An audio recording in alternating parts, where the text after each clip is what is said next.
Hello সবাইকে। সকালবেলা উঠেই বারান্দায় চলে গেলাম আর এরপর নাস্তা করে নিব।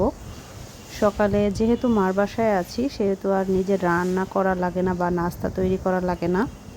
আমি চা আর রুটি খাচ্ছি আর মার সাথে কি যেন কি আলাপ করছিলাম।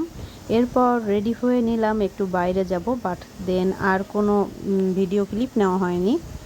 আর ইদানিং এতই গরম পড়েছে যে আমার সারা ফেইজে র্যাশ উঠে গিয়েছে, সেটাই দেখতেছিলাম। বাট গরমের মধ্যেও কিন্তু বাতাস ছিল, সেটাই উপভোগ করতেছিলাম শুয়ে শুয়ে।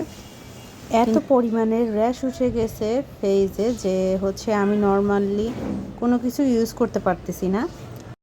এরপর দুপুরের খাবার খেয়ে নিলাম। তো আজকের দুপুরের খাবারে ছিল আলু ভাজি আর সাদা ভাত। মার বাসায় আসলে মাই সব রান্না করে, তো 2-3 পদের তরকারি হলে আসলে ভালোইভাবে খাওয়া যায়। আর যেহেতু আমি একা একা থাকি সাভারে, তো একা রান্না করা আর একা হাতে খাওয়া ওটা তো ভালো লাগে না, মজা লাগে না। তো এরপর কচুরমুখী দিয়েও একটু খেয়ে নিলাম। আসলে এই বাসায় আসার পর তৃপ্তি করে ভাত খেতে পারি। মায়ের হাতের রান্না আরও যদি হয় 3-4 পদের রান্না তাহলে তো আর কথাই নেই। খাওয়া দাওয়ার শেষে বিকালে একটু বাইরে গেলাম মুড়ি ভর্তা খাওয়ার জন্য।